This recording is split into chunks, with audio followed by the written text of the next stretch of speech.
What if I told you that some of the greatest ministries in history failed, not because they lacked vision, but because they ran out of money? And what if your ministry could be doing everything right spiritually, yet still be heading toward a financial crisis? Today, I'm going to show you why great ministries go broke, and more importantly, how to make sure yours never does.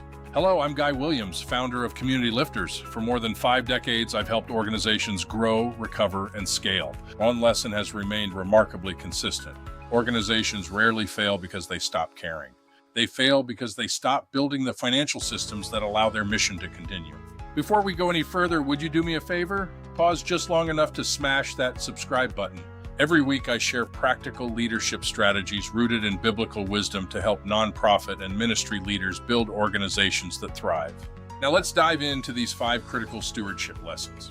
Point 1, passion is not a funding strategy. Every ministry begins with passion. God places a burden on someone's heart. Lives begin changing. Volunteers arrive. People celebrate what God is doing. Then reality shows up: payroll, rent, insurance, technology, staff, programs.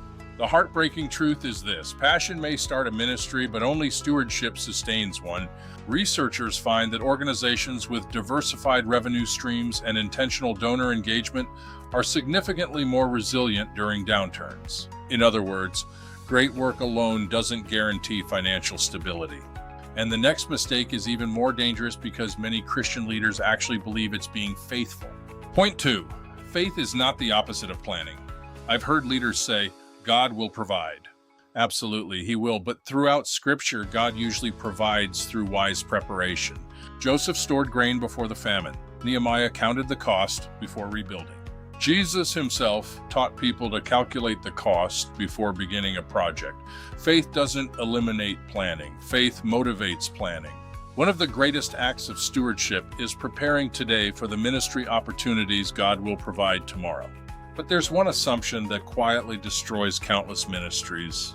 Point 3, people don't give because you have needs. Many leaders believe if people knew our financial need, they'd give. Unfortunately, that's rarely how generosity works. People don't invest because organizations are desperate.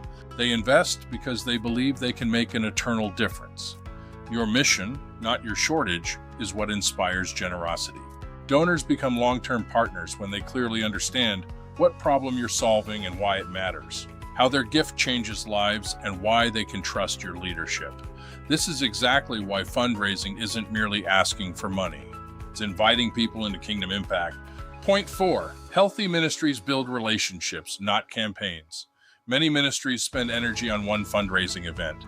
Then they disappear for 11 months. Healthy ministries do something very different. They build relationships all year long. They thank generously, they communicate consistently, they celebrate wins, they share stories, they pray with supporters. They make donors feel like partners, not ATM machines. Behavioral research shows gratitude and engagement increase donor retention. And retaining donors almost always costs less than constantly finding new ones. There's one final lesson that changed the way I think.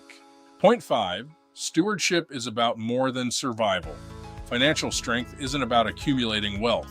It's about multiplying ministry. Every additional dollar wisely stewarded represents more families served, more children reached, more communities transformed, more opportunities to share Christ.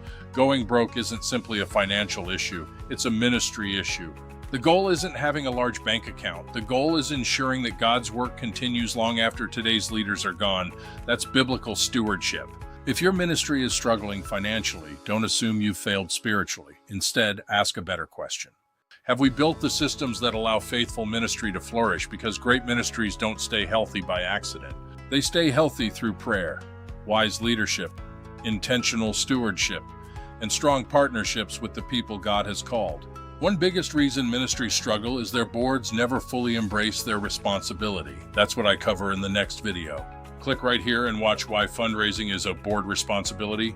It may completely change the way your board thinks.